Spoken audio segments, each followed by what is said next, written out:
11:16 en todo el país, lo habíamos anunciado, ya está con nosotros el ministro de Educación, Edgar Pari. Muy buenos días, ministro. La verdad que importante tenerlo esta mañana, después de que hemos tenido como 11 días de movilizaciones de parte de la Confederación de Maestros Urbanos. ¿Cómo está? Bienvenido. Muy buenos días, Fabio. Buenos días, Ilse. Muchísimas gracias por la invitación. Aquí ya dispuestos para ofrecer información en lo que respecta al desarrollo de nuestra educación y los últimos acontecimientos protagonizados por la Confederación de Maestros Urbanos. Ministro, por favor, hablemos e informemos a la población en general acerca de estos acuerdos que se han logrado llegar a firmar con los maestros. ¿Cuáles son los alcances que tiene el mismo? A ver, lo primero quiero aclarar. Los términos que tenemos en el acuerdo son los mismos términos con el cual hemos trabajado con la Confederación de Maestros Rurales de Bolivia. Son las mismas necesidades, o sea, el tema de ítems, el tema de lo que es el déficit histórico, el tema de lo que es su pliego petitorio, son las mismas. No hay otra necesidad adicional que haya tenido la Confederación de Maestros Urbanos de Bolivia. Creo que desde ese punto de vista hemos arribado a los mismos acuerdos que están establecidos. A ver, haciendo un resumen chiquitito, rápido. Conociendo los antecedentes, ¿no? Para que la población entienda. En el tema de lo que es el presupuesto de la educación. El presupuesto de la educación, tal cual como hemos expresado con la Confederación de Maestros Rurales, ellos lo toman en el pliego nacional. No, eso hay que trabajar con todos los actores. Sin embargo, los colegas de maestros urbanos querían trabajarlo de manera parcializada, específicamente ese día o durante este tiempo del conflicto, el presupuesto con ellos únicamente. No, eso tenemos que trabajarlo de manera integral, conjunta entre todos los actores educativos. El tema de ítems, lo hemos expresado desde un principio. 2.500 ítems en primera instancia, posteriormente 800 ítems. Los 3.300 se mantienen y sobre esa base hemos ido trabajando y no se mantiene, y por la gestión 2022 es 3.300 ítems, ya hemos trabajado, hemos distribuido, están trabajando, prácticamente tenemos un 80-85% ejecutado. ¿Por qué? Porque los ítems son maestros y los maestros tienen que estar en la unidad educativa. Claro. Y por lo tanto se ha mantenido. En el tema del déficit histórico, la misma figura con los maestros urbanos, con la COMER y con la CTV. Son la misma cantidad de ítems, son las mismas necesidades de química física, son primarias, son educación alternativa y prácticamente ese tema hemos venido sosteniendo y lo hemos establecido y aclarado ese día con el único antecedente con la CTV en tema de tiempos.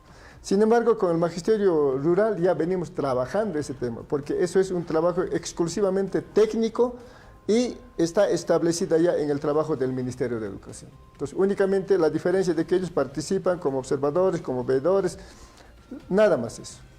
En el tema del pliego, el pliego los hemos respondido a la CONMER, hemos quedado para poder trabajar en meses de trabajo, de la misma forma lo vamos a remitir a la CTV y hemos quedado también para poder trabajar por mesas de trabajo y eso es hasta el 20 de abril máximo para las dos confederaciones, entonces vamos a trabajar. Y algunos temas, por ejemplo, de reordenamiento, ahí viene la diferencia. Reordenamiento, los de la CONMER dicen sí al reordenamiento, sí a la optimización. Y los de la CTV, ellos dicen que no al reordenamiento, no a la optimización. ¿Pero por qué? ¿Por qué queremos de que en algunas unidades educativas nocturnas quiere que se trabaje con 2 estudiantes, con 3 estudiantes, un maestro? ¿Y por qué quiere que se trabaje con 45, 40 estudiantes en el diurno? Entonces creo que la idea es compartir. Entonces creo que desde ese punto de vista es donde hemos quedado para que podamos trabajar de manera coordinada entre los dos sectores para ver la realidad de cada unidad educativa y seguir en la línea de lo que es la optimización de ítems para compartir responsabilidades. Son temas que hemos trabajado y que hemos cerrado con ese acuerdo y lamentablemente hay que tomar en cuenta. Lo que siempre hemos expresado. Gestión 2020, 0 ítems. Gestión 2021, 1.700 ítems. Gestión 2022, tenemos 3.300 ítems. Creo que ha habido un incremento y un interés, un esfuerzo económico de nuestro gobierno para poder atender a educación. Paralelamente a ello, ha habido una reunión conjunta de todas las juntas escolares y los consejos educativos a nivel nacional. lo han expresado claramente el rechazo del paro del magisterio urbano. Creo que eso tiene que quedar claro y lo han expresado públicamente cada uno de los representantes de los diferentes departamentos y creo que desde ese punto de vista lo han visto de que era un paro eminentemente que estaba yendo digitado a buscar protagonismos políticos, particularmente de la Federación de La Paz, que está cercanía a sus elecciones, a la renovación de su federación, y lamentablemente ellos son los que han ingresado para poder protagonizar y seguramente buscar su popularidad para que puedan nuevamente lanzarse a las elecciones. Están en su derecho, pero no están en el derecho que tengan para poder afectar el derecho a la educación de nuestros jóvenes señoritas estudiantes. Desde ese punto de vista, repudiable desde cualquier contexto de nuestro país. Entonces creo que eso es lo que hay que ir remarcando, porque lamentablemente esta federación ha estado protagonizando en el golpe de la gestión 2019, han estado acompañando juntamente con las marchas, con los militares, han estado juntamente con ellos. Se han sentado con el gobierno de Áñez para poder hablar de educación, pero ¿qué han logrado? Ni un ítem. No han marchado, no han hecho protagonismos de esta naturaleza y creo que desde este punto de vista ha sido más digitado desde la parte política. De la misma forma hay una compañera, lamentablemente, una motoquera públicamente reconocida y es de la Federación de Cochabamba, que también protagonizando justamente en estos marchas y demás, inclusive nosotros presumiendo de que estando con bazucas son los mismos elementos que han manejado para la gestión en el golpe de Estado. Entonces presumimos que viene también por ese lado solamente para perjudicar la situación de nuestro gobierno, a nuestro gobierno popular elegido democráticamente con el voto del pueblo. Creo que desde ese punto de vista nuevamente han intentado articularse desde la derecha para poder perjudicar a nuestro país. Porque, ministro, llamaba la atención que justamente cuando se retomaban las labores educativas de forma presencial, iniciaban este tipo de movilizaciones. Para muchos, las mismas tenían un tinte político muy marcado. Eso era otro elemento. Si desde hace 2 años atrás, a muchos de nuestros jóvenes se les ha encasillado en la casa. Y creo que en este momento, cuando estaban retornando de manera paulatina a las clases presenciales, y viene este tema del supuesto paro, que no era paro en concreto. ¿Por qué? Porque ellos era un grupo, obviamente. Si nosotros analizamos el movimiento del día viernes, era un movimiento muy esporádico, que han estado marchando 1 hora, 2 horas y ahí se fueron, y creo que desde ese punto de vista no ha sido un apoyo contundente, porque sabían muy bien de cuánto nosotros estuvimos respondiendo a esa necesidad, porque es nuestra obligación como gobierno, como ministerio, de atender ese déficit. Ese déficit, yo quiero aclarar, es resultado justamente del 2019, del 2020, cuando tenemos el crecimiento vegetativo es cada año.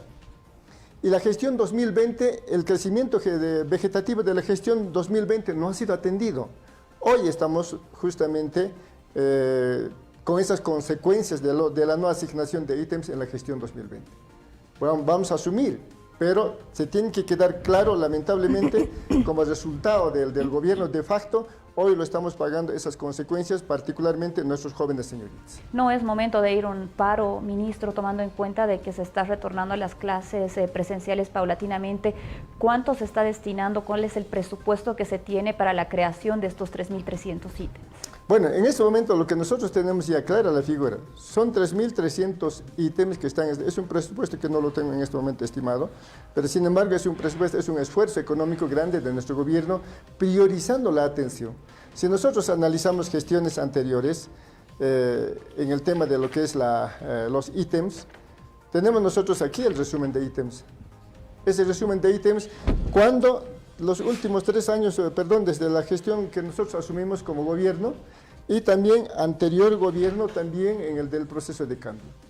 Ha sido atendido prácticamente, ha sido priorizado nuestra educación. Obviamente tenemos crecimiento vegetativo permanente y hay que seguir atendiendo, pero también hay que tomar en cuenta ese crecimiento vegetativo también de manera diversificada. Lo que nosotros pretendemos hacer justamente es atender departamento por departamento, pero desde un estudio técnico que tenemos que desarrollar. Hoy, por ejemplo, después de haber terminado las designaciones de estos 3.300 ítems, inmediatamente hay que hacer un relevamiento de datos para poder cuantificar cuánto es realmente en este momento el crecimiento vegetativo, si es que tenemos, no tenemos, cuánto todavía nos falta, cuánto nos falta en el tema de lo que es el déficit histórico. Todo eso tenemos que hacer un estudio técnico, un trabajo de estudio técnico. ¿Para qué? Para que nosotros también podamos hablar, expresar, pero con una fuente de información, no como ellos lo han expresado. 13.000 ítems, 10.000 ítems, 5.000 ítems, 2.000 ítems. O sea, eso es de memoria, o sea, eso es más que todo entorpecer el diálogo, protagonizar los hechos que han ocurrido estos días y sin embargo no tenían una fuente de información de dónde proviene. Entonces no es de que aquí es por encargos, ni mucho menos de manera aleatoria, sino es con una fuente de información. Entonces nosotros lo vamos a tener. Hay que hacer un estudio técnico real, las necesidades de ítems, pero desde un punto de vista ya del reordenamiento y de la optimización. Ahí vamos a tener precisamente datos que realmente nos digan cuánto debemos actualmente.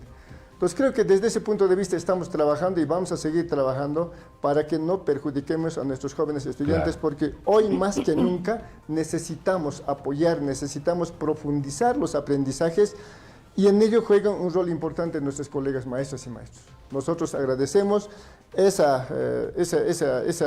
ese trabajo que tienen, ese interés que tienen de muchos colegas que han estado trabajando, que han estado sirviendo, que han estado juntamente con sus estudiantes en estos momentos reorganizándose para poder volver a las clases presenciales. Eso precisamente es el colega maestro y maestro que ha estado demostrando esa responsabilidad hasta esta parte, Fabio Ilsen. Ministro, entonces estos estudios que se están realizando, estos datos que se van a obtener, ¿en qué tiempo se darán a conocer? ¿Será a largo plazo, a corto plazo, mediano plazo? Presumimos que esto vamos a estar casi con datos seguros entre julio y agosto. Ya, porque ahí donde primero vamos a tener consolidado la cantidad de estudiantes que tenemos inscritos, más o menos oscila entre 2.500.000 estudiantes, entre inicial, primaria, secundaria, incluyendo educación alternativa, vamos a llegar a unos 2.800.000, 900.000 estudiantes.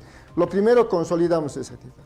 Lo segundo, tenemos que ir trabajando tenemos un sistema, se llama SIS, en el tema donde establece claramente, maestro por maestro, qué asignaturas trabaja, ¿no es cierto?, cuánto es su carga horaria, cuánto es el techo presupuestario de cada unidad educativa, y sobre esa base vamos a ir determinando sobre el tema de lo que es el déficit histórico y las horas de cuántas horas viene trabajando de manera ad honorem.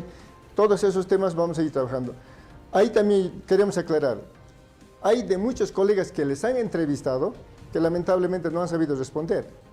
Uno. Dos, había un caso de una colega en donde lo ha expresado que trabajaba 160 horas en aula y sin embargo le pagaba creo de 80 horas, lo expresó de esa manera públicamente. Revisado ese tema de la profesora, identificado de quién era la profesora, hemos revisado, trabaja 120 horas y gana de 120 horas. Entonces, ven cómo la mentira que ellos lo han expresado, con el cual han intentado tergiversar este movimiento del magisterio urbano. De todas formas, ministro, no hay necesidad de movilizaciones por parte del magisterio, ya que se están tomando todas las previsiones necesarias para poder atender las demandas del sector. Es así, no hay necesidad de movimiento. Cuando nosotros nos proponemos dialogar, trabajar de manera coordinada, de ninguna manera. Las acciones o el trabajo que nosotros estamos desarrollando no es porque haya presión, es nuestra obligación. Y como Ministerio de Educación tenemos que ir aclarando, organizando todos esos temas que ellos plantean.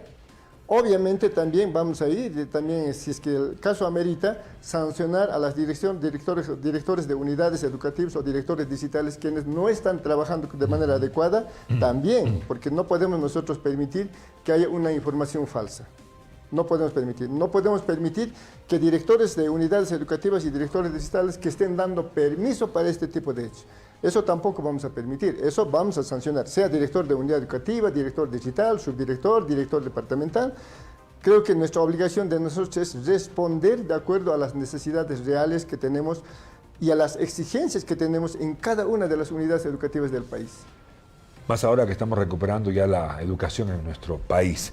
Ministro, también abordando otros temas referente a la educación, hemos tenido conocimiento de que en algunos establecimientos educativos ya han retornado a las clases presenciales, pero no a diario, sino que hay días que sí están con las clases presenciales, otro día están con las clases virtuales. ¿Qué tan beneficioso para el aprendizaje de un alumno es esto? El objetivo de nosotros es justamente consolidar la educación presencial. O sea, eso es nuestro objetivo. ¿Por qué? Porque es una educación más integral desde el momento en que hay contacto entre mismos estudiantes. Es el tema de educación física, correr, etcétera, etcétera, la música, todas las asignaturas, pero de manera presencial. Es un complemento desde un punto de vista psicopedagógico. Por eso es importante el tema de lo que es educación presencial.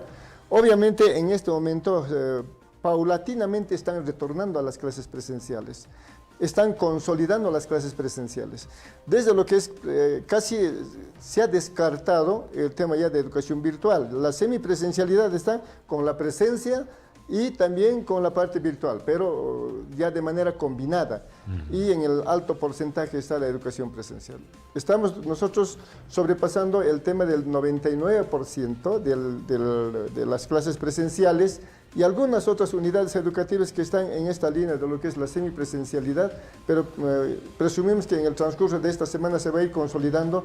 En ello juegan un rol importante nuestros padres, madres de familia. Sí. El esfuerzo que en este momento ellos están haciendo es muy importante, porque ellos son los que primero se han organizado, los que primero han tomado una decisión al margen de los gobiernos municipales. Son los que han exigido también a los gobiernos municipales para que puedan poner en condiciones. Lamentablemente hay algunos gobiernos municipales son los que no están respondiendo adecuadamente, como el caso La Paz. Esperemos de que hasta ahora, con tantas presiones que hay de los padres y madres de familia, esté poniendo en condiciones.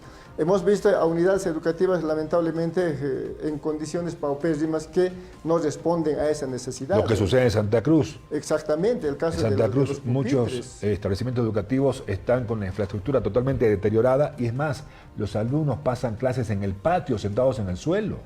Eso precisamente nosotros repudiamos, ese tipo de situaciones, cuando un gobierno municipal recibe presupuesto para educación. Un gobierno municipal está enmarcadas sus atribuciones en el marco de la Constitución Política de Estado. Y ofrecer condiciones de esa naturaleza es precisamente vulnerar el derecho a la educación que tenemos de nuestros jóvenes señoritas estudiantes. Creo que desde ese punto de vista nosotros cuestionamos y ojalá de que se puedan corregir en estos días. Nosotros seguiremos haciendo el seguimiento correspondiente con el Ministerio de Educación y también llamamos nosotros a la reflexión a nuestros gobiernos municipales para que puedan trabajar de manera coordinada, pero por nuestra educación, por esas jóvenes señoritas del municipio. Creo que es importante. De la misma forma, nosotros seguir recomendando a nuestros padres, madres de familia, para que puedan tomar las previsiones correspondientes en el tema de lo que son las medidas de bioseguridad. También recomendamos, esta parte yo quiero aclarar que hemos estado recibiendo denuncias de la obligatoriedad de la vacuna. La vacuna es muy importante para preservar la salud. Nuestro gobierno ha garantizado la vacuna. Creo que padres, madres de familia, reflexionar y hacer vacunar. Pero no podemos coartar a ningún joven, señorita, niño o niña que no ingrese a la unidad educativa si no tiene vacuna. La vacuna es voluntaria, pero es muy importante para preservar la salud. Creo que es importante desde ese punto de vista, papá, mamá, vaya trabajando, vaya coordinando con su director de unidad educativa para seguir llevando adelante nuestra educación presencial. Además, ministro, si me permite, por favor, estamos viendo en estos momentos en imágenes acerca de las condiciones, cómo están pasando los estudiantes, incluso pasan clases en el piso. Hay situaciones que se han dado a conocer y esto sucede en Santa Cruz. ¿Han tenido los municipios suficiente tiempo para poder acondicionar a las unidades educativas? ¿Cuánto tiempo hemos estado con clases semipresenciales, virtuales? Lamentablemente, si nosotros hablamos de presupuesto, en los 2 años no han gastado todo el presupuesto. Claro. Creo que a través de eso, a partir de ello, tenían suficiente tiempo y disponer el presupuesto correspondiente para seguir manteniendo esa unidad educativa en condiciones incluso mejorarla. incluso mejorar, porque había ausencia de estudiantes, Claro. tenían todo el tiempo para poder trabajarlo y poder poner en condiciones, porque es una casa de ese gobierno municipal para nuestros jóvenes señoritas estudiantes. Creo que desde ese punto de vista nos hemos olvidado nuestra función como gobierno municipal y dejarle en abandono nuestras unidades educativas.